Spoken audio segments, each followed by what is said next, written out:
Welcome back to the Tux and Tomahawks podcast. I'm Adam Dorito, and today I'm here with Arvis Owens, who I've been waiting several weeks to try to get on the podcast with Teresa Carpenter because we all work in the same space, and I always like to watch the blind reactions of everyone watching that intro that some Gen Z kid made for me for this podcast because I was just like, hey man, I need a podcast intro that's like civil affairs, embassy party, Arnold Schwarzenegger, Jamie Lee Curtis with all the effectual politicians involved, and he came up with that, and I'm like, this is hilarious. Like, I don't even know if I'm supposed to put this on the internet, but it's pretty funny. Blew me away. Yeah. I was looking at that intro and I'm like, is this real? That's what I said when he first made it for me. I'm like, this is good because it's really contentious. And at the time, I guess the whole P. Diddy thing was going on in court. So that was like, I did see the Diddy oil. I was like, you got Diddy oil. Man, he just off the top rope. You left nothing. I know. I and then like that was like the whole Elon Musk thing and Putin and like, King Jong-un and stuff. I was just like, it was good. With some missiles. I said, he got nothing left to put in this thing. I was like, we might need to do updates, as we go on. We got to throw in some Epstein file stuff in there, yeah, you got everything else, so why not? Well, I just want to thank you so much for actually making the time to come on today. Your case is super important. I've been following it for a while now, and you and I are very closely related when it comes to false accusations in the military and how it can destroy your entire career, right? So why don't you just start, for everyone who doesn't know who you are? Who are you? Where'd you come from? What inspired you to join the military? And then we'll just walk your timeline up from there. Perfect. Hey, great question. Happy to answer it. I just want to say this one thing to your audience first before I answer is I want to thank Adam and your audience. I want to thank you personally for taking the time to hear this very important topic. You're welcome. A lot of podcasters are scared of it, and you can tell by Adam's intro, he's not scared of anything. Nope. I also want to say that I support MST survivors, true survivors. They're always first in my heart. I want to let you know that anything I say, we set that group to the side. We support them truthfully. And at the end of this podcast, listen, please, all the way through, you're going to hear some things that you can do that are going to blow your socks off and help the U.S. military tremendously.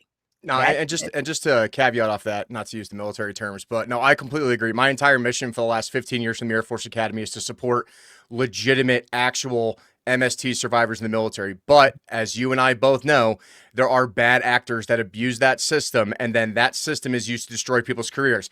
It was used. I wasn't even accused of sexual assault. I was just accused of fraternization by a group of girls.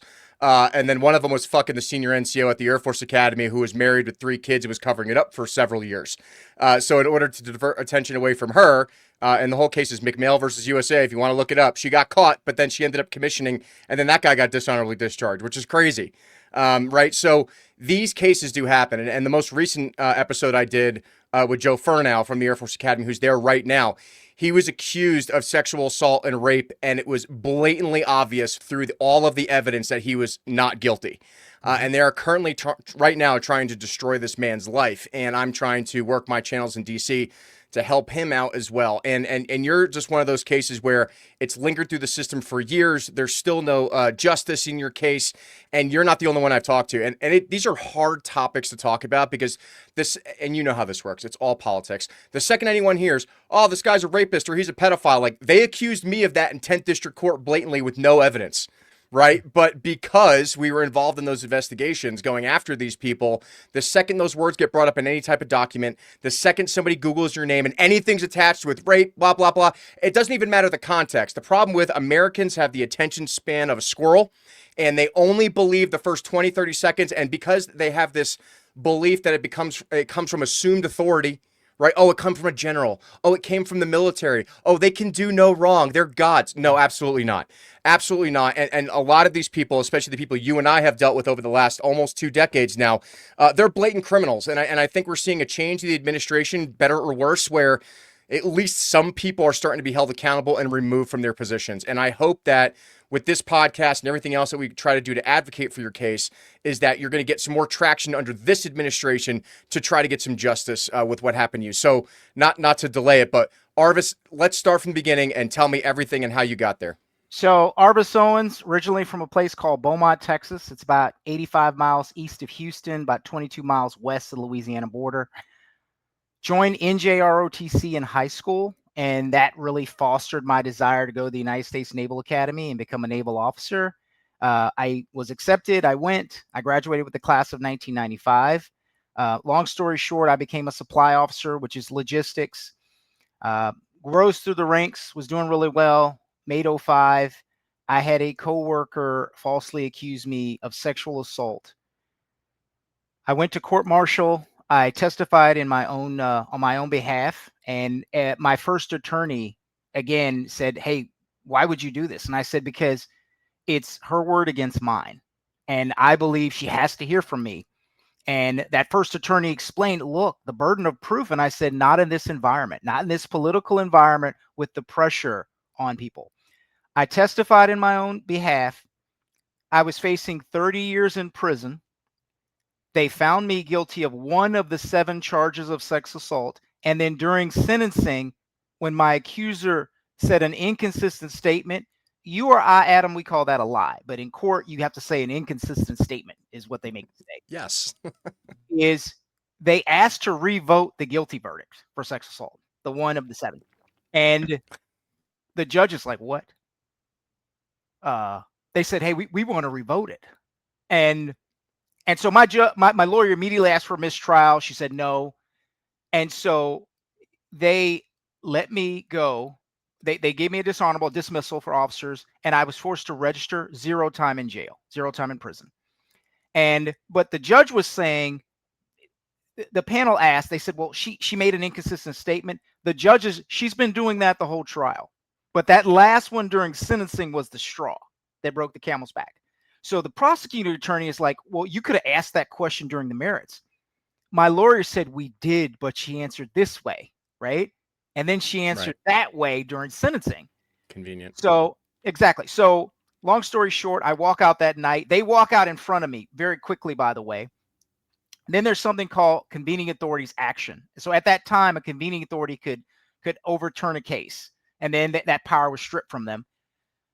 I had enough panel members come forward to say, "We're willing to write letters that you're not guilty." And then the judge issued an illegal order. She said, "You're not allowed to do this. You're not allowed to do that." And it's illegal because she can only issue the order based on a request from either the prosecution or the defense. And no one asked for that. It was she. And so she had a hearing to ask the prosecution to ask her to make the statement that she already made to the panel. And yet, and still, at least 3 members wrote letters to the convening authority saying, "Hey, this guy's not guilty." Adam, one of them said that he didn't like me, right? Like he didn't like me as an officer, as a person, but he's like, he didn't do this. The judge further went on to say, "We have a problem because they found me guilty of violating a general order." They didn't even have a copy of it. Perfect. They didn't even have a copy of that general order. And then the judge said, "Well, yeah, his accuser said he didn't do that, and he said he didn't do it." So there's no even evidence. He got found guilty of that. So I present all that to the convening authority. But at that time, the Senate Armed Service Committee was looking at all general flag officer promotions. And it was basically, let me see your record on these cases, right? It's like playoffs. Hey, if you're 11-0, you're promoted to 1-star, 2-star, whatever. Mm-hmm. You're 0-5, you're not getting promoted, and we pushing you out. He elected to do nothing. The Navy wrote a letter to the appellate court saying, "We don't want you to give this guy an appeal, even though I rated one." My appellate attorney comes to me and said, "Arvis, this never happens. This is like 100,000 to 1." Yeah. And he said, "My fear is that they're asking for a pass. They're asking, hey, look, we know you have to give them one, but we need help." It goes to the appellate court, and they said, just because the panel said they wanted to revote is like the check is in the mail. Doesn't mean they meant it. They give me a new convening authorities action on appeal. Apparently, so that the Navy comes back and said they got 0 letters. So my lawyer reaches out to the panel member, says, "Hey, did you write?" "Oh yeah, here's a copy of it." Oh, they were like, "We must have lost it." Right? Isn't that a Brady violation though? Like when they're intentionally not releasing evidence used? Yeah. There was. Yeah. So here's, you want to talk Brady that they didn't punish, is I found out my accuser was suing the government, right? When the charges happened in civil court, but she didn't sue me, right? And so I was grateful, I didn't have to pay a lawyer. And I asked my lawyer, I said, "Why would she sue me?" And they were like, "Arvis, you ain't got no money. And if she sues you, you get to use that in trial against her here." Right. So the Navy goes, we're in settlement talks. You can say that, but they refuse to turn over any of that information for the settlement talks because, her mother had run a fraudulent business in the past. We dug that up and we're like, wait a minute, she's done some actions before. This is her motive to fabricate? And the Correct. only thing they would allow me to do is mention that the government was in talks. And my lawyer's like, yeah, she doesn't want to bring that stuff here because you could use it for your defense. So I get a second convening authorities action from the Navy Marine Corps Court of Appeals. And the convening authority says, I'm going to go with the findings. He could have ordered a new court martial, right? Which I said, hey, let's do that. Mm-hmm. My lawyer said all of those inconsistent statements on record, that's all we would do. He said, if we went to trial again, he said they picked the most biased panel they could. Because at that time, the convening authority picks the members that you choose from. That should be so And illegal. so, and he was like, they can't do it twice, Arv. It would look really, really bad. And so, long story short, they didn't. I was put out. And then I started going to the press and saying, this is bullshit. This is crazy. Zero attention. Yep. And I'll tell you the crazy thing for your audience. I want them to think about this is the same press I was going to started sending me people like myself. You're sitting there fighting for yourself and they're sending you other people in the same category. And what year were you going through this with? So that was 2013. Oh, yeah, this makes sense. But during the political environment, yeah, okay. Now I understand now. Yep, got it. So they're sending me people. I'm like, wait, you won't take, but you're sending me people. And so I went to civic organizations, nonprofits. None of them, Adam, would take it. I want your audience to imagine you're alone. Here. And so I decided to become the advocate that I could not find. Mm-hmm. And so I've had mothers, you mentioned the generals. I've had a mother come to me and said, Arvis, I'm so grateful you were falsely accused and wrongly convicted. And I'm like, what? And she says, I thought the generals would protect my son and they wouldn't. Correct. And I said, well, yeah, I thought the admirals too. I said, but there was political pressure to do this and things like that. So then I started to become an advocate and I started putting information out there via podcast and soliciting people and trying to hit members of Congress and going to like Defense Advisory Committee meetings and bringing other people forward. And in 2021, the state of Virginia took me off the sex offender registry. I was on for 7 years and 10 months. And I'm going to tell you why that's significant. In Virginia, if you're considered the lowest level of offender, it takes 15 years and you have to go to court. I was 7 years, 10 months, and I didn't go to court or ask. And I talked to somebody who worked for them. I can't say who privately. And he said, Arvis, they saw the petition. I did a petition with 6 others, and it had 150 signatures. That's it at the time. In October 2021. And this person who works for them said they went to the military, and you're telling the truth. And I said, well, yeah, right? And they said, we went through your record, and there was something, and I was trying to figure out, I had all of these inconsistent statements from my accuser. I said, well, what did it for Virginia? And what he told me is, he said, Arvis, part of being convicted of assault is there has to be force. Right. Is your accuser said, you didn't threaten her, offer incentive, use mental force. And then she came back a second time. And so there's no element of force. So you can't be convicted of sex assault in any jurisdiction in the country. Correct. They didn't meet the intent. And so we believe that you would sue Virginia for putting you on the registry. So they went to lawyers and found out, well, if they take you off, once they verified your story with the military, you can't sue. He's like, wink, wink, if I were you, I would sue anyway. So I called some lawyers. They all want $250,000 up front. And I'm like, ooh, I thought the retainer thing. They were like, hey. And then they said, look, it's a good old boy system. It would take years. What they told me is what would probably happen, even if I came up with the money, is that they would delay the proceedings until you ran out of cash. And so that's exactly what they try to do to me out here. So it was, I did not sue, but they did take me off the registry. But what I tell people is if I move to another state or if I want to work in another state, they reserve the right to put me right back on. That new state could say, hey, we're going to put you back on. And so that is the craziness of what happened. And so 2020, 22 or 23, I can't remember. We go to the Defense Advisory Committee for the investigations, prosecutions, and defense of sex assaults. So this is a group. There are federal judges on it, state judges, victims advocates, analysts, psychologists, police officer, you name it. Their job is to look at the military system, right? And to make recommendations to both the Secretary of Defense, then now Secretary of War, as well as the as Congress. So we started going. I started bringing other people, and we started exploring what's called a conviction integrity unit. Are you familiar with that term? Yes. So for your audience's understanding, there's something called a conviction integrity unit, and there's something called a an innocence project. You've probably seen on the news someone, they've been in prison 20, 30 years, and they got released because that evidence came out. Yeah, they make great Netflix episodes. Exactly. That protects every American in this country and in territories except one group. You want to guess what that group is? Is it in Virginia? No, it's the U.S. military. Oh, Right. yeah, well, that makes 100% Yes, sense. the U.S. military is. Well, actually, and to be fair, the military, all their court cases, because what I've dealt with them, everything has to go through Virginia, which I believe is 1st District or 3rd District, whatever. But yeah, you're correct. So everything has to go through that exact same system. So Right. And so we started, I had an IT professional come to me about the petition.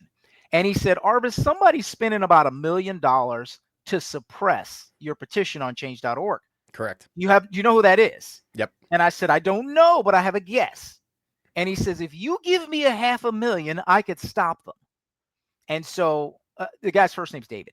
I said, David, we ain't got that. I mean, like, come on now. I had a group of people, getting $10 is tough. $500,000 is going to be. And then I told him, let's think about that for a second. Mm-hmm. Let's say we came up with $500,000 because they're spending $1 million. Do you know what they would do? They double it. They double it. They spend $2 million. And Yep. so he said, okay. And so I'm like, why would you suppress something that you don't think is true? And so what Because it's really accountability. It would force Exactly. accountability, and they don't want that because it's exactly what I'm dealing with now. It's so annoying. And let me tell your audience something that blew my mind. It took me 2 years. There's a man, his name is James Thomas. He has a show called Tell It Like It Is. I hope it's okay to tell your audience. Yeah. It took me 2 years to convince him. He has a radio show. It's in 40 markets to look into our cases. 2 years. And then he looks into it. He has NCIS, CSI, OID. Look into these cases, and he's like, holy shit, you weren't kidding. Mm-hmm. He goes to the military. We're talking the 4-star and the senior enlisted level. And he says, do you know about this? Did you see this? And they're like, hey, we got pressured. Oh, they knew. They knew, Adam. Oh, of course they do. Yes, they do. And I'll never forget what he called and told me. He was so apologetic. I've done several shows with him. He's apologized to me that it took him so long because he just couldn't believe it until he saw it himself. He said, Arvis, they said mistakes were made. We were pressured by Congress. Yeah. We didn't want to do it. Can you please? And I'm like, and here's what I told him. He says, Arv, how do you feel? I said, they're telling the truth. They were pressured by Congress and President Obama, right? This President Obama, Senator Gillibrand, this was a high priority for them. I'm aware. I know both of them. Exactly. And so I was like, I know they did. And I started saying it, but I said, tell me which senator told you to withhold evidence. Tell me which member of Congress said to do all these Brady violations, to cherry pick the panel, to write these. I said, yes, they wanted it. Yes, they wanted to see numbers. So I have a letter from, it was the then vice chair. Did they tell you who it was? What's that? Did they tell you which senator it was? We know it's Senator Gillibrand, but no, they did not. Oh, God, Kirsten. Her and I just get along so well. Her. Oh, I know their office very well with this crap. So let me tell your audience something. So there's a letter I have. It was from the then vice chair of the Joint Chiefs. He wrote a senator saying, we are getting convictions in military cases that civilians won't take. So I want your audience to really think about that, is why wouldn't civilians take a case? Because they can't prove it. Because they can't prove it. There's no evidence. Yeah, it's all bullshit. Fraudulent. So he's bragging to this senator of, look at what we're doing. And he gets attacked in the media and by Senator Gillibrand. So the then Secretary of Defense, Ash Carter, writes a letter doubling down, said, we are doing this. And then they started doing more. And so I tell people that this is the largest military injustice scandal in the history of the United States military that you've never heard about. I 100% agree with you on that. Right. 100% agree. And so we talk to people privately, congressmen, and they're like, hey, I wasn't in office when this started. And for your audience to really let this set in, I've worked with people at the university level. So most people don't realize President Obama wrote what's called a Dear Colleague letter to the universities and the colleges. You know, USAFA, all part of this, and says, if you want federal dollars, we want this. Yep. And so I want you to imagine your son at a college or university, and the police have said there's no evidence. So there was pressure on the administrative side of the college to throw you out, to give a lawyer to the other side, to not allow you access to evidence, to not let you graduate, ruin your transcripts. And so it's called Title IX for all. So that happens under Obama. President Trump comes in with Betsy DeVos as Secretary of Education, and he balances it. He says, look, if you give this side a lawyer, you have to give this side a lawyer. If you have this evidence, they get to cross-examine. That's all. He balanced it again. And then when President Biden came in, what do you think happened? Oh, they got rid of all that shit. It went right back. Because you and I have gone through. So the funny thing is, you and I have literally dealt with the same exact people in the same exact year and time frames on all of this stuff.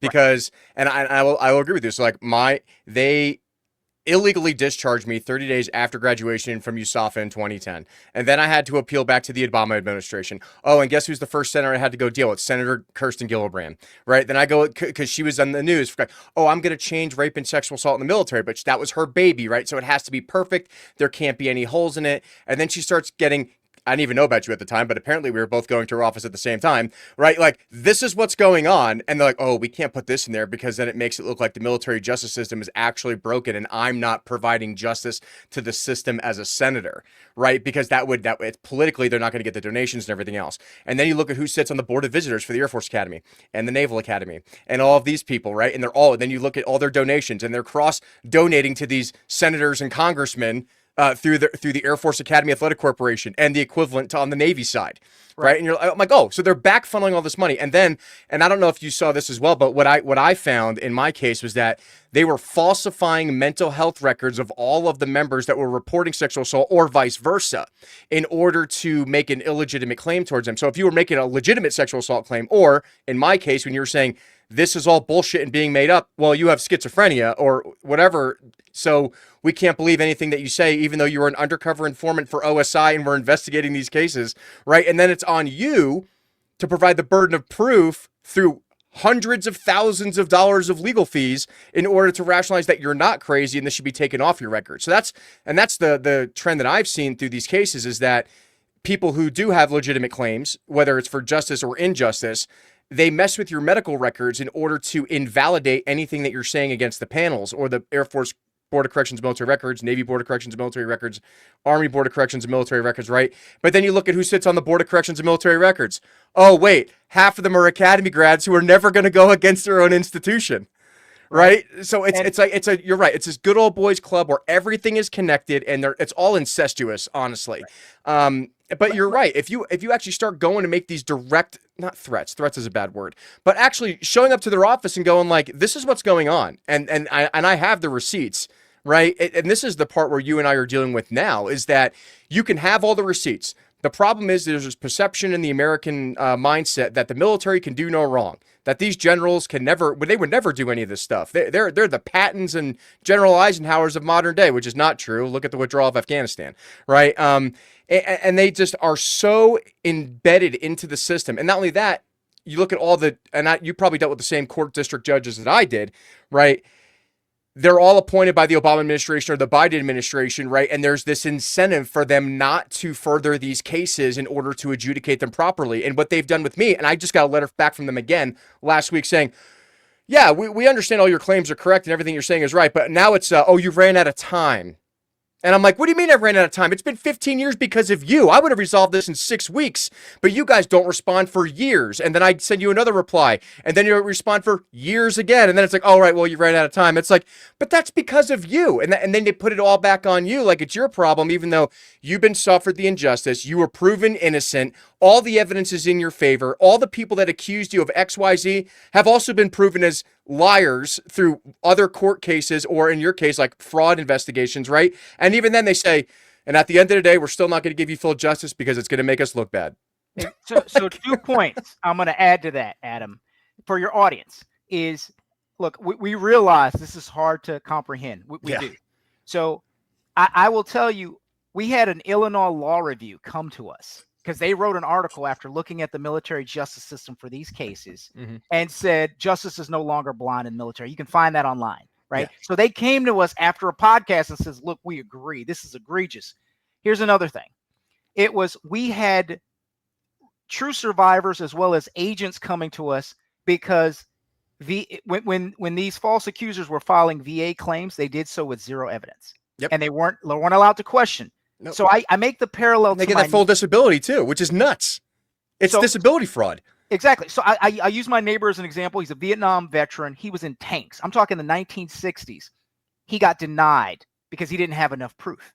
He just got approved in 2025. I'm talking 1969 to 2025. And I told him, look, if you check a box to say you're a victim of sexual assault, sexual harassment, they can't question it. And I'm going to give your audience an example.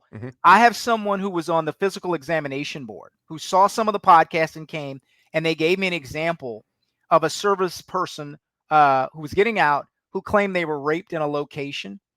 So she checked the service jacket. She had never been to that location. Wow, not allowed to ask. How convenient. She had another one who claimed with no witnesses that she had been catcalled outside of a barracks room one time and needed lifetime VA benefits. Of course. And she's like, look, nobody heard the catcall. Like, what did they say? Like, and so I want to also call out, we do have some MST survivors who are coming to help, right? Is that they want to say, they're like, look, they know. I'll give you an example of one who was a paralegal at a Navy group. It was in San Diego. She saw 500 cases of false allegations in 1 year. She raises it to her chain of command and they fire her. She was the number one E6. Of course she was. She's like, wait a minute, this is wrong. She's reviewing the cases. So I had to wait about 3 years before I got her to do an interview with me, right? So she does the interview, and her former supervisors, because she's retired at this point, they call and they're upset with her. Of course they are. They are calling her everything. And then magically she gets offered a government job and she's like, Arvis, I can't do any more interviews. And so I can't make a connection, Adam. I'm not making a connection to that. Yeah, you can. I am just saying it's all connected, dude. She had 2 times where she raised the flag. One was when she saw the 500 cases when she was serving as a paralegal at a legal command. And the second one, when she was on a ship out of San Diego, she heard 3 women conspiring to get off the ship by falsely accusing a guy they'd all had sex with, right? Yeah. And she brought that to the command attention, and they said, well, it's your 1 word against 3. But she never got to testify. Hey, welcome to my world. Yep, welcome to my world, right? And this is the thing that I think, to bring it to what happened recently with Pete Hegseth, and Pete and I have talked about this in person in the past, but like, he came out, was like, oh, the no more walking on eggshells policy. And all the people in the MST community like, oh, this is bullshit because now women can't come forward. I'm like, no. What this is actually doing is that if you are going to make a legitimate claim, you better be bringing the evidence. And if you do have the evidence, we will crush them. We will put them in prison. And I'm all for that. If there's legitimate rape, sexual assault, violence, jail, do not pass go, do not collect $200, right? But you can't just have 5 women getting up on people like, I don't know, me, you, and just sit there. We didn't like this guy because it was going to expose a bunch of other shit that we were doing. So now we're going to ruin their career over it. And they're going to spend the next 20 plus years of their life fighting for their reputation and everything else back when they did nothing wrong, when they are good men and women, right? Because you were pissed off, right? And I think another thing you'll agree with me on this is that the IG office is massively corrupt as well, right? The Inspector General office that I dealt with, I put forward legitimate evidence, claims. I sat down for interviews for hours with these people, all the way even up to Washington, D.C. level. And they came back and said, well, the Air Force says you're a scumbag and we agree with them, so we're not considering any of your evidence. I was like, you can't do that, but they can. And they do, because it's going to come back on them. It's going to affect their careers. It's going to affect their GS position or their bonuses or whatever else, pay structure, whatever it is. But like, the entire system needs to be broken, gutted, and rebuilt. And one of the things I've advocated for with the Dorito Act, or the Military Mental Health Protection and Justice Act, is that all of this needs to be under civilian convening authority under existing federal laws. There is no reason that any of these cases or anything should be mitigated by the UCMJ, because the way the UCMJ is currently structured, it is way too biased and it's too corrupt. And now, if it was up to me, I'd get rid of the UCMJ completely and just use federal law, but we're never going to do that. So I could just do that small ask and ask that these cases in particular be moved to a civilian convening authority with no military legal jurisdiction and no military commander involvement whatsoever, because they're worried about protecting their careers, their image, their families, because they were cheating on their wives or XYZ or whoever else is going to get exposed to this investigation, right? And they do it all at the expense of one man or one woman, right? Because if you, Arvis, got found not guilty, oh man, that would have been like, there was like 10 or 15 people involved in conspiring to screw you over. So it's easier to get rid of you than it is to get rid of these 15 people that are legitimately, making false accusations and trying to ruin somebody's life. And that's the default system I've seen over the last 15, 20 years, is that they will go, what is the least amount of pressure on the chain of command to make us look better? If we can get rid of one bad apple, that's their narrative, right? We can get rid of the one bad apple, we'll save the tree, when really the whole tree needs to get cut down. So Adam, I'll give your audience this example, and this is one they can Google themselves. It's Keith Berry, Navy SEAL. He was falsely accused, and the 2-star admiral, who was his convening authority, comes forward after he retires and says, I was wrong. And we have a copy of the affidavit. It's online. If you need it, I have it, where he said, I was scared of President Obama. He says the president, but he's talking about Obama and Senator Gillibrand. By name, he named Senator Gillibrand. Yep. And the reputation of the Navy and what would happen, which is why I did this. Correct. And not only did he say that in the affidavit, he was spoken to by the then head of the Navy JAG Corps and her deputy, who also told him, don't upset the findings because we're on a lot of pressure. So that case came forward again, and now he's out. He lost his appeals because a whistleblower heard the conversation. A whistleblower came forward and said, look, I heard the head of the JAG Corps telling this. So the investigation gets launched. The admiral who's retired writes the affidavit, and then they kick it to the Air Force to adjudicate because they don't think the Navy would. Mm-hmm. And they seal the findings because he wants to give them to me. Like, hey, I want you to have this to show. Well, they seal it so that nobody can look. He says, hey, they were throwing each other under the bus left and right. His case is overturned. And the question I would have for your audience is, wait a minute. You had the head of the Navy JAG Corps, her deputy who replaced her as head of the JAG Corps involved, but you did 0 other investigations in cases after that. You just, you assume they intervened in one case and that's it. And I don't tell many people this. His convening authority was my original convening authority too. Oh, wow. That's convenient. He was up till the Article 32. He got replaced during trial, but it was, I go, you didn't look at any other. And so, and Keith is incredibly brave. He's come forward. He's spoken about things and at great personal risk to himself.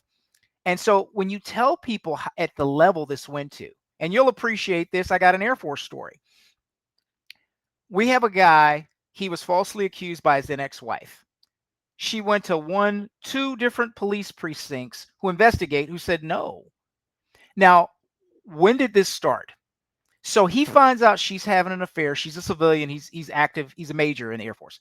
And he finds out she's pregnant by a coworker, right? And so he says, hey, I'm filing for divorce. And then he gets custody of their daughter, which I want you, audience, to consider what it takes for a man in this country. A lot. To not only get custody, but get custody of a daughter. I want you to really consider that. So he gets custody, and then she files the rape charges. Of course she does. She goes to two police precincts. They go, no. She goes to the military, and then attorneys come to him and said, look, if you give up custody of the daughter, it goes away. Oh, how convenient is that, Arvis? God, Adam, look, so again, much.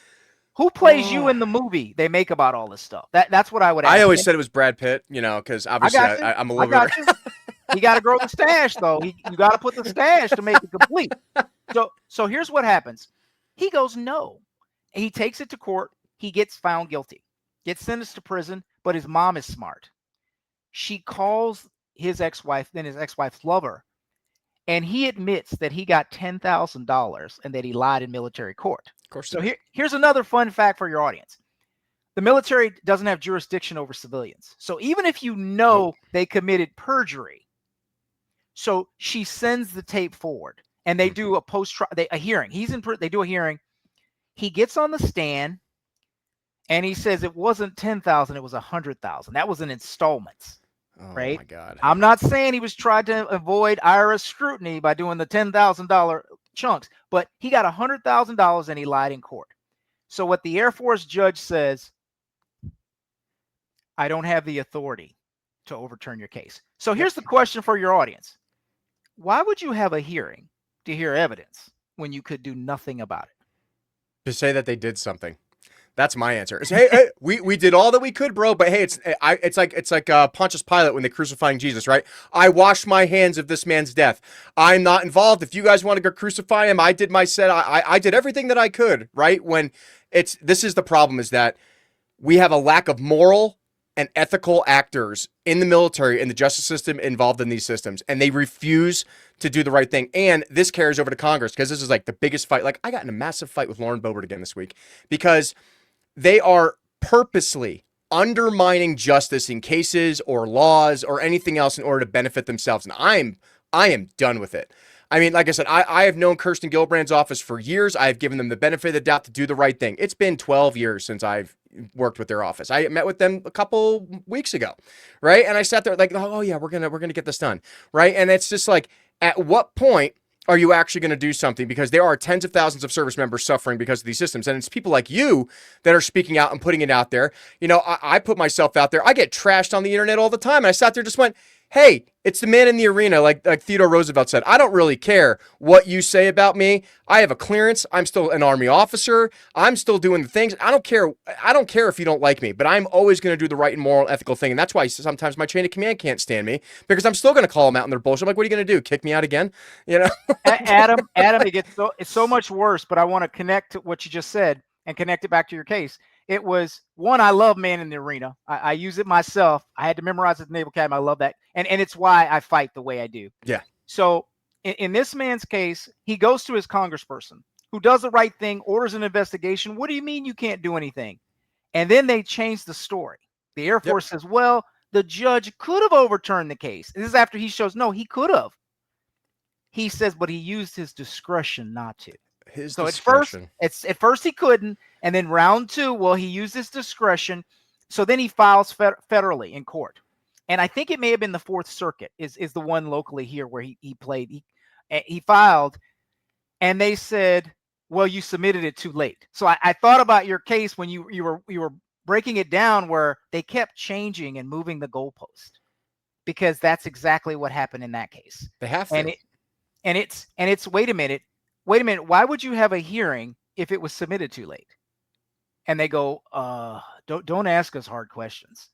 And that's the crazy part, that I will tell you why.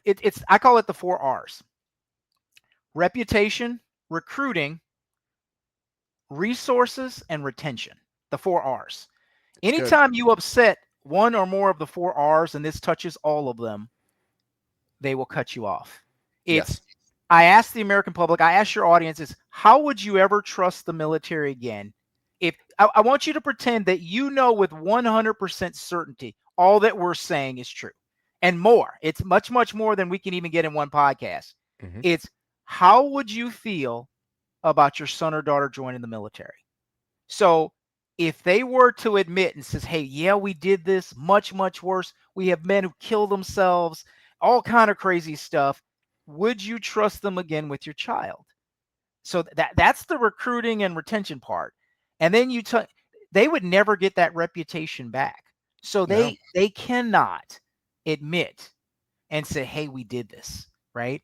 Yep. They cannot. And I would tell you, and I'm sure you have as well, you've gone to larger media sources to try to get your story out. Mm-hmm. I've gotten people close, like investigative journalists. They were like, this is bigger than Watergate. This is bigger than any. And I said, I agree. Yep. And then I find out, what's that? And then they ghost you and like, oh, hey man, like I got to push this off. Most of them do. I've had a couple come back and said, Arvis, let me tell you how the advertising game works. Yeah. They said, do you know how much DOD spends on advertising? I did not know. It's a lot of money. Billions with a B. So they were like, the advertising budget just got boosted, right? And so, again, I can't prove that DOD would leverage the amount of money they spend on advertising with large media to keep stories out. I can't prove that to you. Oh, they do though. We know it's Anecdotally, true. well, Adam, I've been anecdotally told it, but my thing is, they don't want that message out there. And so I tell your audience is, look, at the heart of things, we love our country. We love what the military is about. We want them to be better. And so I always ask two questions. Ask them, what are they doing for the falsely accused and wrongly convicted? And if they say we're doing X, then ask them, how do you stop that from changing in the next administration?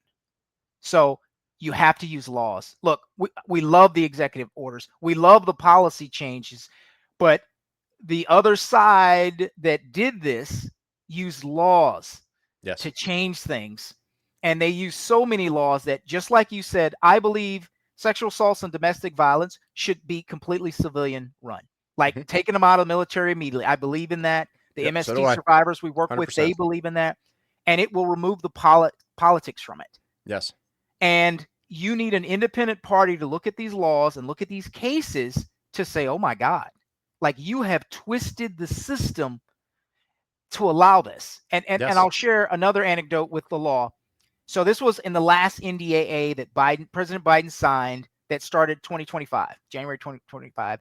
It was in the military, you can be court-martialed and sentenced to 2 years in prison and a dishonorable discharge for sexual harassment. And let me explain what harassment is. For some people, that's looking at you too long. You go to a gym. I've looked at Adam now for 4 seconds, and now he's offended. Yes. Right? Yeah. And not even more and above than the look, it's, let's say it's third-party complaints. Yep. And then they're anonymous. So let's say I've looked at Adam for too long, and person over here is offended. Adam is fine, but they're offended. They can file too. Yeah. And they don't have to use their name, and they can, like I said, the anonymous complaints is what has screwed up the system so bad. And I will tell you, your audience can Google this. Task and Purpose did an article where the Army is the only one I've heard who've said, okay, now we're going to prosecute false accusers. Now, right?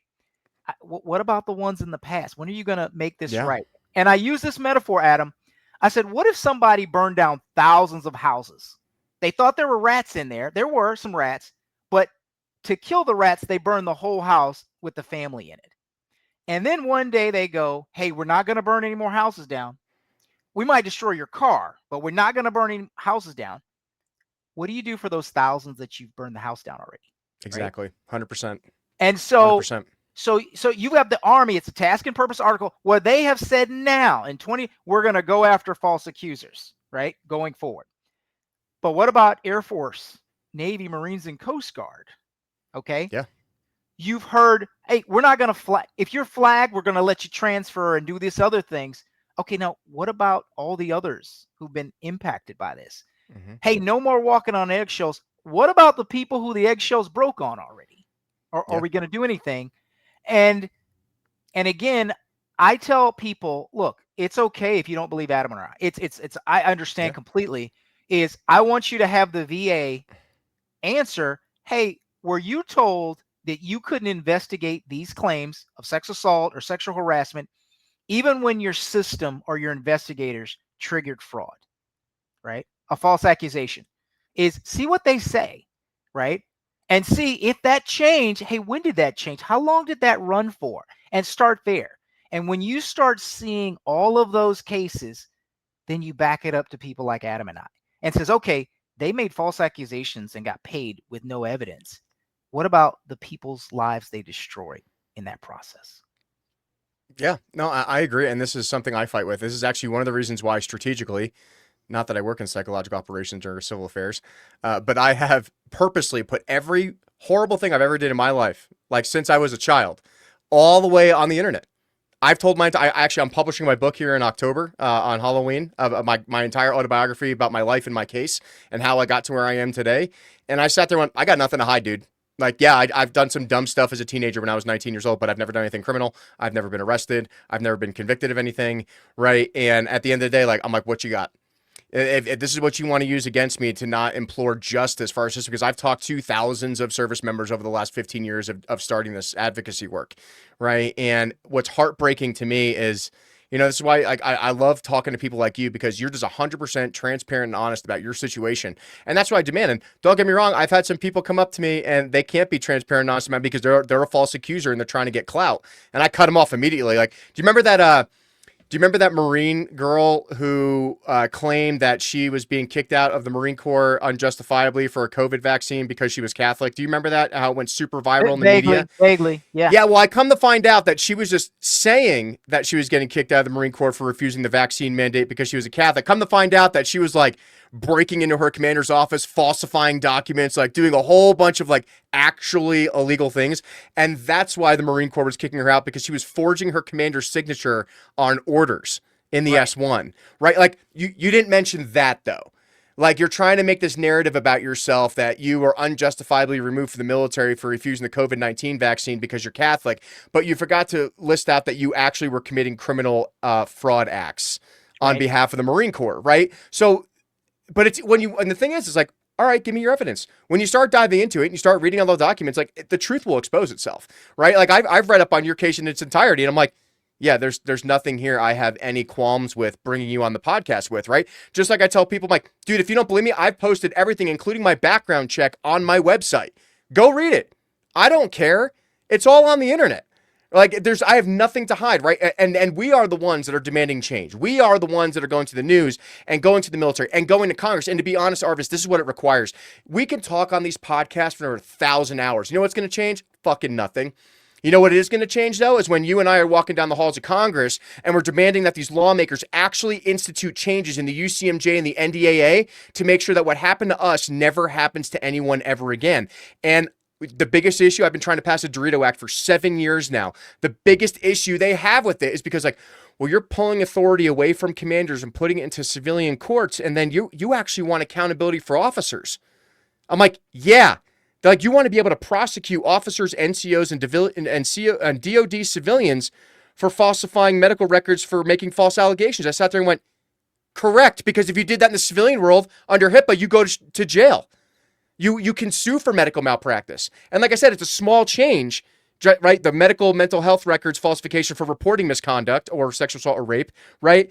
But if we can get at least that crack into the UCMJ, then we can start expanding on all these other cases, because you need to do these with like a door stopper. You need to slowly wedge open the door in order to get these changes. You can't just ask, I want the entire UCMJ moved to the civilian courts. Yeah, that's never going to happen in our lifetime. I will be dead, buried, and rotted before that happens. Right? But you're seeing the problem with this system, and you've exposed it. I was going to throw out, there was a HIPAA violation in my case. Mm-hmm. And my lawyer goes, look, if you were a civilian, they couldn't, they violated your HIPAA Act. They were like, you were taking this. And then they said it was legitimate. They admitted, the agent admitted it on the stand, but we had a private investigator said she has severe mental health, but we couldn't get those records. They said, hey. Oh, that's convenient. It is now, like there was a CAF hearing where now you can do it. And two things I'd illustrate is, and I have a video on the Would You Care Facebook page where the DAC IPAD, the Defense Advisory Committee for Investigations, Prosecutions, and Defense of Sexual Assaults, when it existed, they did focus site visits where they talked to troops. Yep. And so the troops were finally getting brave enough, and this was recently, to say, we're tired of the false accusations. They're like, we're tired of the false accusations. And on that video, and I can provide it to your audience if they want to see it, they tried to, there was a victim's advocate who tried to explain it away, who said, well, these weren't really false accusations. These were bad training. And what they said is they were told that after one alcoholic beverage, the person couldn't consent. But it's only the person who's penetrated who can't consent. So they were teaching in their trainings, one alcoholic beverage, you can drive in any state. You're still not technically impaired, but after one drink, nothing else, you could not consent. And I tell your audience is you pat your spouse on the butt in the kitchen, sexual battery. You initiate sex with your spouse while they're sleeping and they're rape, you couldn't consent. And not only do you have to have consent, it has to be enthusiastic, continuous consent. We had an Air Force judge, Vance Spath, I think is his name, who he was the chief trial judge of the Air Force, who he said, and I'm paraphrasing because I don't have it in front of me, he said, we can no longer get consent, and now getting consent is not enough. That was in a case where an OSI agent was prosecuted and got 30 years in prison. So that's what he's saying in the case. Hey, we can't get consent anymore, and it's not enough to get consent in these cases. And that young man got 30 years in prison. Yeah. He's still there now.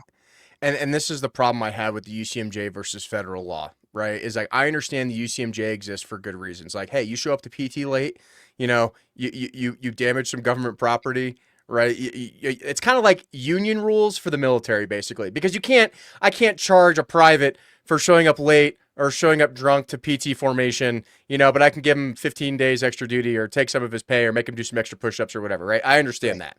I understand the UCMJ has its reasons and reasons to exist.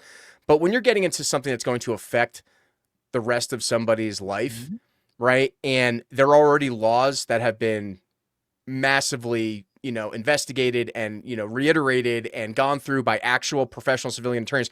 Let's talk about one thing we kind of forgot to talk about. Most of these lawyers that are involved in these cases are fresh out of law school or JAG school and are captains and have no idea what the hell they're doing. Every single JAG that's assigned to the Air Force Academy, or most of these academies, are like cutting their teeth. That's where they send all the new dentists to, is to like these academies and to basic training buildings, is because they're learning how to do their job. And they're afraid because they don't want to upset the command. They want to make sure they're going to get promoted to major. They want to make sure they're hitting all their retirement points and everything else that they need. So they're not going to do the right thing because they're young and they're new and they don't want to screw up their job. I've dealt with plenty of these young captains. If I had to call them out and say, do you understand that what you're doing is immoral and unethical and you're incorrect, right?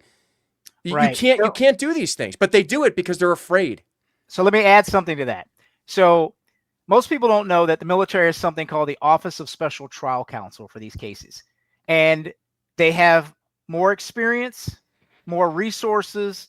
Their leader's a higher rank than the defense. So to reiterate Adam's point is the defense has less experience, less access to investigators, and so they create an imbalance. Yes. And so it's the equivalent of you as an adult wrestling your 5-year-old cousin. You know, your cousin has a shot. Those baby shoes are hard, but the odds are you're probably going to beat them, right? That's the guess that I would have for you. Yeah. And so, and then the other thing is they're also using non-judicial punishment where there's even less scrutiny. Yep. And you can do whatever you want. It's a Harry Potter rules and Harry Potter points. You just make it up. And they're doing something called titling as well, Adam, where like I have young men who were found not guilty in court, not guilty of all charges, but they're still titled. So what that means is you're listed in a federal criminal database.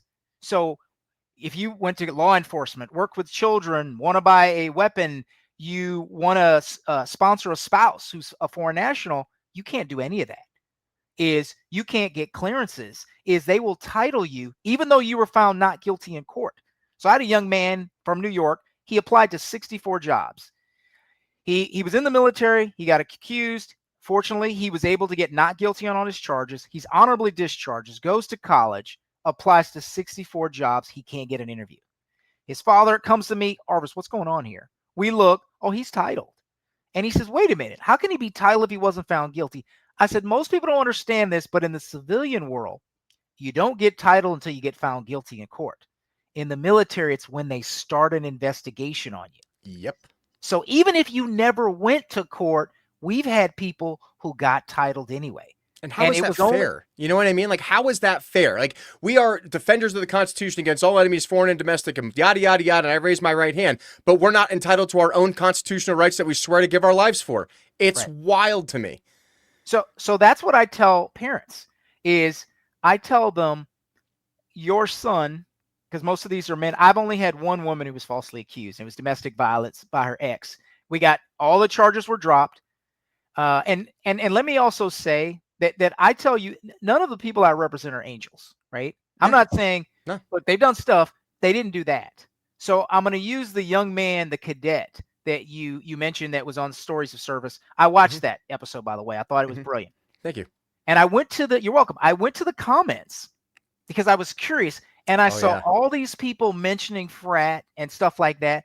And I go, wait a minute. He was falsely accused of sexual assault. If he was found guilty of that, he'd be on the registry, he'd be in prison, and his accuser wasn't punished at all. So you focused on the mutual fraternization that they did. Yeah, they went on Tinder together to clarify that case. They both went on Tinder. They agreed to fuck. He was on narcotics, laid up in his mom's RV, and she took an Uber and drove 40 minutes to go fuck him in his RV. Right. I don't think that's rape. Right. And it was, and here was the thing is that, to your point, is that they totally dismissed the false accusation. Correct. And then she goes to another school, gets a full scholarship. Stanford. I said, is no one upset that there's no real accountability for her? She was angry. She thought it was more than it was. She got mad. He got a new girlfriend. Correct. And that's what I tell people, Adam, is that when you see some of these cases, we've had people admit, we have a case, this is an Army case, where his accuser, this was in Kentucky, she accuses him of rape. He doesn't even take a lawyer. He goes to the police department. They read him his Miranda rights. And I'm like, man, you should have gotten an attorney at least. He doesn't do that, Adam. He goes immediately and says, I didn't do this.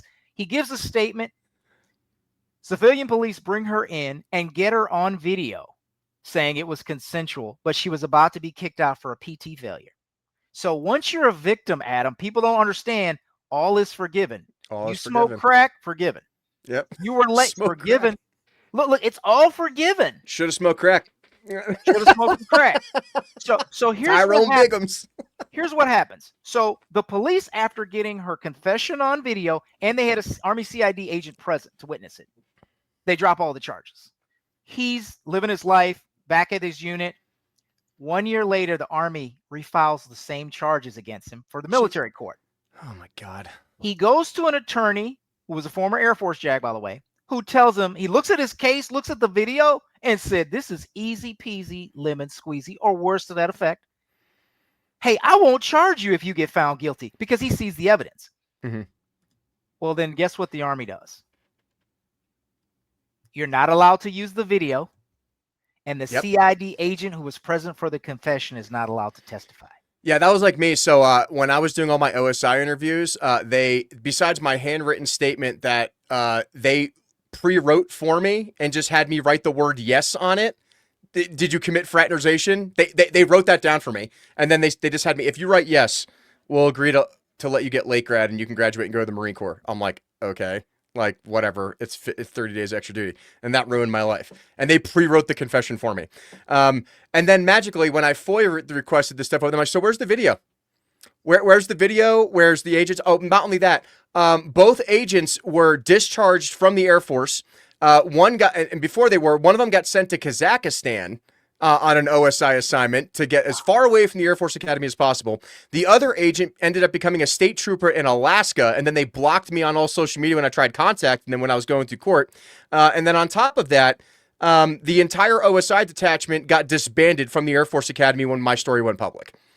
So it's like, but we're going to forget about all the efforts you guys took to cover up Operation Gridiron and all of this stuff.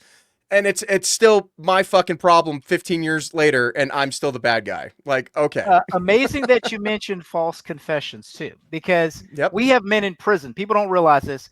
A lot. Who've been convicted of sex assault, and they want to force them to sign a confession. Yep. So we've had young men put in solitary because they're like, no, I didn't do this. So what they do is you have to do a sexual assault rehabilitation training in prison. But in order to qualify, you have to sign a confession.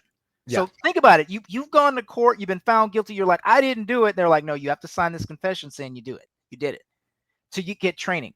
So then we find out, well, they don't tell you you could pay for that training yourself. It's like a couple $100. But so we get some guys to start paying for it and take it. And they go, we don't recognize it. Right. Yep. And so we confronted the military about these confessions, and they used to write them just like you said with yours. They And pre-write them. so now what they do is from people who've told us, they ask you to write it, but then they approve it. So if you don't use the right language, then they go, you're not showing enough contrition. So it's, they don't do that in any other prison system, right? No. So there's so many things. There's like so many violations of your constitutional rights doing that. It's not even funny. Look, what Constitution? You think, Yeah, you think that what applies? Constitution? What Constitution, right? And so that's what we tell. So Adam, I will tell you, these podcasts do have an impact. They do. We've been told by people that it has had an impact on recruiting. I've had mothers have a recruiter in their house and show a podcast to the and ask the question, hey, what are you doing for falsely accused? And they won't answer. They've gotten up and left. And they were like, well, I'm not letting my son. They won't even answer the question. And then I said, well, ask them what happens when the new administration comes in. Could they change it? And I want to give your audience this example so they understand. You really understand. I'm going to go back to the college example where they took away due process, just a fair process for everybody. So they did it under Obama. Trump comes in, he reverses it, makes it balanced, doesn't get any credit for it, but he does do it. He makes it balanced. Biden comes in, flips it back to the way it was under Obama, and then Trump's come into office and flipped it back to balance. What do you think happens in 2028 if the lawmakers, if the politicians don't say enough? We're not going to do this anymore. I bet you a diet soda that it goes right back. And so that's what, to Adam's point, why laws are so important. It's one, you have to review all these laws, an independent party to say, hey, this is wrong, this is wrong, this is wrong. It's to take out the old ones and then write new ones that are better, that are good. Yes.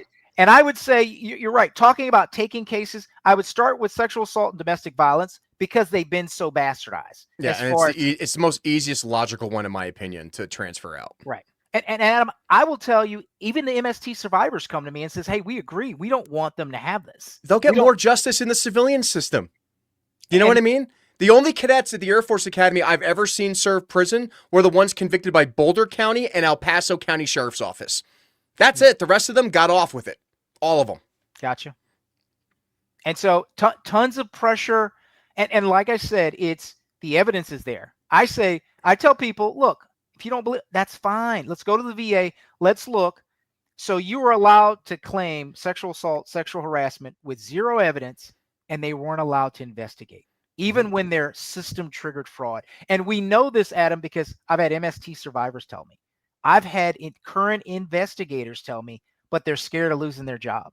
They've seen the podcast and they come forward and they say, you're absolutely right. Current active investigators are saying we're not allowed to investigate, even though our system flagged them. Here's what I'm told they do. And again, this is all from the people who came. They said, well, let's say we flag, we'll pay them the VA benefit, and then we'll wait 6 months to a year.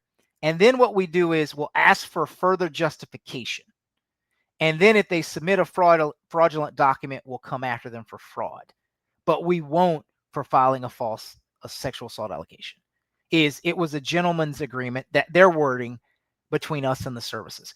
And I tell your audience, look, I understand. You send your son or your daughter to the military, you expect justice, right? Mm-hmm. You don't get that. Nope. You expect the generals and the admirals to advocate, but that's not true. They don't. They will just protect their careers. You expect Congress and even the President of the United States at that time to do the right thing, to do something that's fair and just for all. Again, liberty and justice for all, it's more than words. You expect that, and then you find it's not there. They just want to get reelected.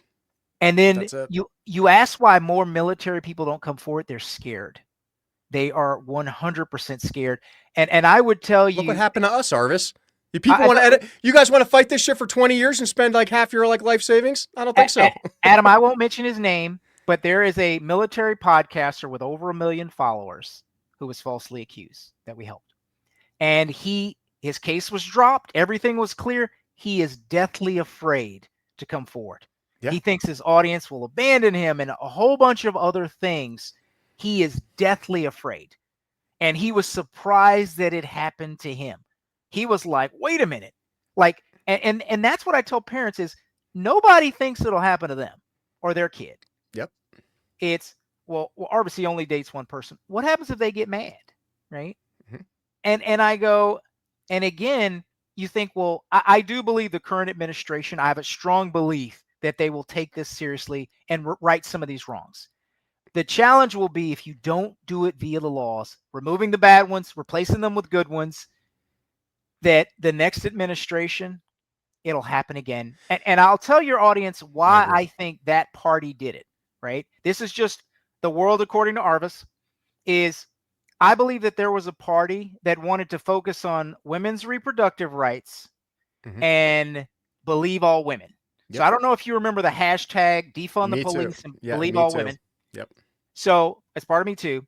And so here's why I think that happened is women today vote at much higher rates than men in every category. Correct.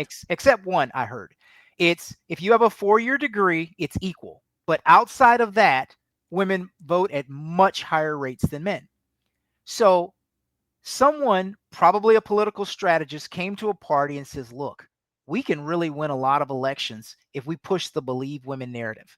And I want to say, look, I believe they should be investigated, the cases. I believe women should be protected. I believe everyone should be protected and get a fair and just process. I want to say that it's not us against them, but false accusers are not survivors. Correct. And a fair and just system, you expect fairness. You expected liberty and justice for all. You expected some of your constitutional rights, right? You're like, you didn't realize you gave them all up. And if you don't trust us, if you don't push this forward to protect your family members, then no one will. Yeah. And No, I completely agree. anyone who tells you just one side of the military, they're not for you. Run. No. Is Adam, Teresa, all of these podcasters who cover this are incredibly brave for doing so, Thank you. and they will be attacked. And like I said, Every day. we've had several MST survivor groups come, and now again, look, we want to partner. We found common ground to say, Mhm. look, we support true survivors. We all are against false accusers. Hey, let's work together. And I encourage that. I want more of that. I believe in that. And I hope to do more things when that as that partnership develops. And they're finally feeling strong enough. I've had some come to me and they're afraid that other women will attack them if And they they will. support us. And they will. They I tell them to they're get over it. they're afraid that they will roll back certain things. I said, well, the only thing we want roll back are the things that allow false accusations to go forward, right? Yes. Mhm. I said, we want you protected. And so they look at it that way and they're afraid. I had someone, they were Air Force, military police, who witnessed, it was, I think, 2 women filed false accusations. And she today is a leading women's MST advocate. And I asked her, I said, hey, did you come forward? She goes, no, I didn't. She says, I thought it was wrong. I said it was wrong. I said, but you didn't come forward. She said, no. And I've talked to so many servicemen, just like yourself, and women who come to me and said, Arvis, I saw it. My best friend. I've had MST advocates tell me family members of theirs, and this more than one of the, hey, was falsely accused. Is I didn't realize that it could happen. And it can also it with Title IX, it's happened. I've heard people with civilians. And so for your audience, you want justice for all. You do. Because one day they may come for you if you say nothing. Yeah, no, I completely agree, Arvis. And this is one of the biggest things why I became the national vice chairman of the American Veterans First Association is because I realized we can do this forever and nothing's going to change. The only way we're going to do it is removing members of Congress and putting ourselves into positions in the government in order to pass these laws. And I don't care if I get people in like you want to be Congressman Owens, and you go in there for 2 years just to get this bill passed and sit there and go, hey, I did your job and I'm out and going back to the farm, so to speak, to raise my family. Right. I mean, because that's what our founding fathers wanted us to do. Are you Right. announcing your campaign to Rito 2026? I, Is that what you're doing right now? I'm not announcing anything. Okay. All right. All But right. I'm All right. saying, I'm just saying that I am trying to find veterans as part of the American AFV to run for office to replace. Look, I have worked with these congressmen, senators, governors, the president of the United States for 15 years, and you're still not going to do the simplest changes to make our military better and safer and make sure that we're the most lethal fighting force in the world, because we are our own kryptonite. We are. What makes us ineffective is ourselves, right? And if we can't make sure that when you send your sons and daughters to possibly go die for this country and fight a near peer adversary, to know that their leaders are the most trustworthy, moral, and ethical people possible. And if we don't have laws that are going to hold those people accountable, it's not worth it, right? And I always tell people, go read the book The Generals by Tom Ricks, or The Cost of Loyalty by Tim Bakken, right? Who I interviewed in Dark Saber on my other podcast a couple years ago, right? Is talking about in World War II, if you lost a bunch of guys, you lost a battle, even if you were a 1-star general or colonel, you got fired and sent home. And then we brought in the next man or woman to take over your position because we need the best of the best. And we fought the Japanese and the Nazis in World War II with 7 4-star generals. Today we have like 42. We have 42, and we can't even win Afghanistan, right?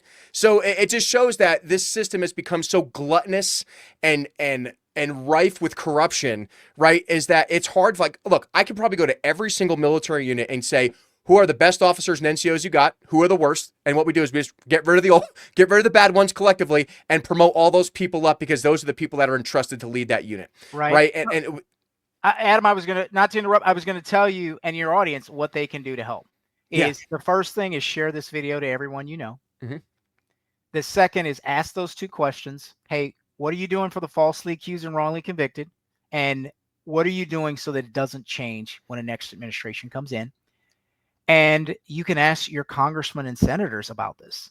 I want an investigation, right? Just those 3 things, or any one of those 3. And I'm going to tell you, one of the biggest things that I thought would blow the doors off this is, do you remember in the NDAA when the House passed a bill for every male 18 to 25 would be automatically registered for selective service? yes. And so there was a difference between the House and Senate versions. Mm-hmm. In the House, it was just men, and the Senate, it was men and women. Mm-hmm. And they couldn't come together. It was going to be in the NDAA. It was removed. I believe that if the American people, if a draft came back, now selective service is not a draft, but it's the tool they use when there is a draft. Right. I believe if that bill had passed and the American public said, wait a minute, most people don't care, because what, the military is 1 or 2% of the American population. I forget the number. Mm-hmm. Is if little Johnny had no chance of getting in the military, but if that had passed, and then now everybody gets automatically registered for selective service, and now little Johnny may have no choice but to fall under these rules, I will bet you the American public would care then. And I asked, and here's what I tell them. I go, here's my big thing. If the military can't be fair and just to your son as well as your daughter, then how can they keep you safe? 3 questions to prove that to you. That, will most of the best and brightest join the military if they don't think they'll be treated fairly? I would say no. Okay, some are going to join and develop into the best and brightest. Question 2, are they going to stay in if they believe they'll be treated unfairly? I say no. So last question, if the best and brightest won't join and the best and brightest won't stay, who is left to keep you safe? The best of the worst, Arvis. That's who it is. It's the best of the worst. I want them to think about it. I want them, if you don't care about this, when one day your safety, you enjoy tremendous safety living in this country, when it's gone, when you could have acted, when it was a lump, well, now it's stage 4+ malignant cancer. You have to get in now. You have to say something. Otherwise, when it will get to the point where it's rotten to the core, and there's nothing you can do to fix it, and our enemies will take advantage of that. They're just sitting back watching. They already are. And to agree with your point on this is, it's the elections for 2026 are coming up this year. We have 2 more years left with the Trump administration in order to get good, moral, ethical candidates in to get these bills passed. Because I've worked since 2024. I've been trying to get this bill passed. I can't get it to move because it makes it all the way to the floor, and then someone undermines me at the last second. because they don't want accountability. Because their theory right now, whether you like Trump or don't, look, I've been to Trump's house more than anyone else in the state of Colorado for the most part. Okay. Like, do I like everything he does? No. Do I agree with a lot of the changes he's making? Yeah, because he's making some changes at least. It's not the status quo, whether you agree with it or not. The thing is we have 2 more years to make this in. And this is Democrats and Republicans, establishment Republicans in particular. Their theory right now, all we have to do is wait this guy out 2 more years and we can go back to the way business as usual. We cannot let that happen because then Arvis and I are going to have to continue podcasting for another 10 years to try to get more. Because like I said, at the end of the day, we can podcast all we want. We can talk about all the things we want. But until we can get people in to pass these laws and these changes, our military will not change. And that's why you're seeing all these generals and admirals and NCOs bitch and complain. They're complaining about being too fat now. Well, it's my right to be fat in the military. It's not fair that Pete Hegseth was on stage. It's like, dude, you guys are admitting that you're not even meeting the minimum standards, right? And if you're not meeting the minimum PT, if you have no respect for yourself, how can you possibly have respect for your troops, right? So we need to make sure that we're getting the right people into office to get these laws passed, to help the Dorito Act and the Owens Act and whatever else we're trying to pass. Because, guys, I promise you, we're not the only ones. We're the only ones willing to put our lives on the line at the risk of our reputations and everything and speak out against it. Because like I said, I have talked to numerous members of my class at the Air Force Academy. They say, bro, I didn't believe you at the time. I believe everything that you're saying now because now as a lieutenant colonel, I see it happening in my own ranks. But you could bet your ass I ain't saying a goddamn thing because I'm trying to retire and walk off into the sunset. And if I say something, I'm going to lose everything. And to be fair, Dorito, you've already lost everything. So you're like Tyler Durden from Fight Club where the only way we can do anything is when we lose everything. Right? So we have to do it. And Adam, I'm going to say something on your show very controversial with 100% certainty. So I mentioned Mr. James Thomas and the podcast and not a podcast. I'm sorry. He's got a radio show. Is Kathleen Hicks. I'm naming her. I'm calling her out right now. Kathleen Hicks, who was the number 2 behind the Secretary of Defense. She was Deputy Secretary of Defense at that time. It's Secretary of War now.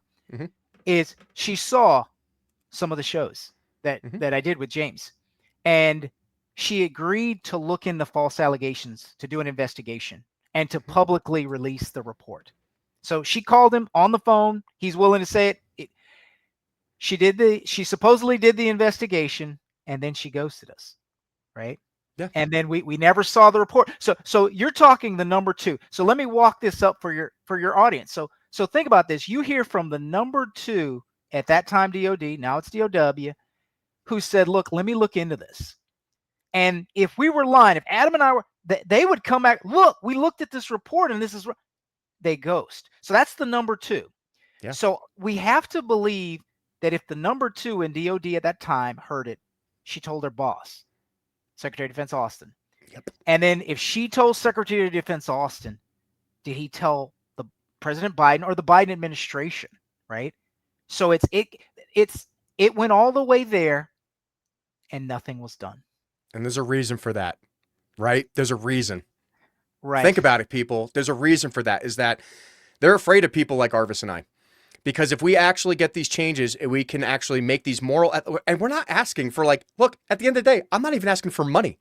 I have made $0 in my advocacy work. I make $0 off these podcasts for the reason of I never want anyone to say that I make money off of advocacy work, right? I do this all because it's the right moral and ethical thing to do. And so does Arvis. I mean, we've lost our lives, our reputation, our time, but that's also what the founding fathers said, right? To this, we pledge our lives, our fortunes, and our sacred honor, right? And a lot of them did lose everything to sign that Declaration of Independence and get that Constitution, right? But those are the people we need leading this country. And the fact that, like you said, if you bring it up to Kathleen Hicks and number 2 under Austin and you're getting ghosted, there's a reason for that. And we need to look into those reasons, right? We need to remove these people. We need to make sure that we get these laws passed. And guys, I'm telling you, at the grassroots level, become a PCP, become a district captain, go to your local county commissioner meetings, get involved in the Democratic or Republican Party, whatever side you sit on, it doesn't matter. But you have to get the right people in Congress in order to pass these laws, because not only are military members demanding justice, but so are members of your community. All right. You have to be a citizen and not a resident. A resident just shits, eats, sleeps, and takes their kids to soccer practice and bitches on the internet about how much their country sucks. But a citizen is going out there and sacrificing their time, money, and treasure in order to make sure these changes are. And that might be at the expense of your reputation. You might get some nasty letters and emails and phone calls or whatever. But that is what is required to be an American in this republic. You have to sacrifice everything for your constitutional republic. That is what is demanded of you. Otherwise, we're going to end up like Nepal, where they're just like torching all the government buildings and burning everything down like in Madagascar this last week, right? There's going to be a breaking point to it. I don't know what that breaking point is, Arvis, but we're trying to do things the right way. We're trying to do things the moral and ethical way. And we're not asking for a lot here. We're asking for very simple changes. And if those people aren't willing to make those changes, the American public needs to ask themselves why they aren't willing to make these common sense reforms. Right. And I would tell your audience, if you're a little bit lazy, I'm going to tell you the easy way, right, to start it. Go to our petition at change.org/unjust-UCMJ. Sign it, share it, get more people. It's right there on the screen, guys. Share this video with everybody you know and the people you don't know, and ask them to like it, comment, share it with everybody they know. Ask the question if they're going to join the military. Hey, what are you going to do for the falsely accused and wrongly convicted? And if they say, well, we want to do this, is how are you ensuring that it won't just change with the wind in the next administration? And so to your point, Adam, I believe if politicians had to answer for it, I think they'd be encouraged. They're scared of the female vote. That's why I mentioned that before. I agree. Is they believe that if so here's what I have said to them. I said, go find the report that Kathleen Hicks did, if she did it, and didn't release it. And say, look, here's what we found. Let's fix it. Go to the VA and said, let's do an investigation. Hey, is it true that you allowed these cases to be paid out with zero evidence? Hey, let's investigate them now, and let's hold them accountable, and then let's walk that back and see the people who their allegations destroyed their lives. And let's make this right. Let's admit it. What was done in public can't really be undone in private, right? Yes. I'm talking about men who've killed themselves. They're on the sex offender registry. I want you to imagine not being able to ever see your kids. They're adults now. They got married. You couldn't go to their graduation. You can't take them to a theme park. I had a young man crying to me because he had to lie to his daughter because he couldn't go on a school field trip because he can't go to the school. He can't go to theme parks. It's his neighbors call him a predator. They call him names. He can't live his life, and there are so many things stacked against him that it's hard to believe, and I get it, right? It is. But that's what happens in this country if you do nothing. If you see injustice, then you do nothing. So I want to make it as easy for your audience as possible. Easiest thing to do, share this video with everybody and your mama and your mama's friends. All of them. People you don't know. That guy with 1 foot at the corner store. Hey, look at this video, sign it, like it. Hey, 1 foot. You might get a second foot if you do this. And sign the petition. You can mention it to your politicians. I've had a guy, when I've said that on a podcast, he called his senator and his congressperson. And they called me. They were like, hey, we got a call about you. I'm like, great. What are you going to do? That's where it stopped. I mean, I did get a call, but that was all. But I was thankful because that person took the time to call his senators and he's a veteran too. He saw it in the military. He just didn't know how expansive and how big it was. Yeah, no, I completely agree. And I am so excited for you. I actually, as we were talking, I went on and signed your petition again right now. Thank you. You know what I mean? It took 10 seconds, guys. It doesn't take that much time. Get on www.change.org/unjust-UCMJ. Sign the petition now. Literally took me 5 seconds on my computer. Thank you. Right. And it's I am looking forward to sometime in the next 2 years, hopefully seeing you in Washington as well. We can walk the halls of Congress together, because if we don't do it, who else is going to, Arvis? And I've done it before. It's a pain in the ass to do that. It is a pain. Wear good shoes. Wear good shoes. Yes. And like I said, in best case, you talk to a staffer who nods, but we want a little more than that. And that's what the American people have to understand. The more pressure you put on, they'll do something. Yeah, right? If they get 3,000 phone calls about an issue, they'll have to pay attention to it, right? That's the way to get them to do things, is annoy them and make them feel scared. Right. That's it.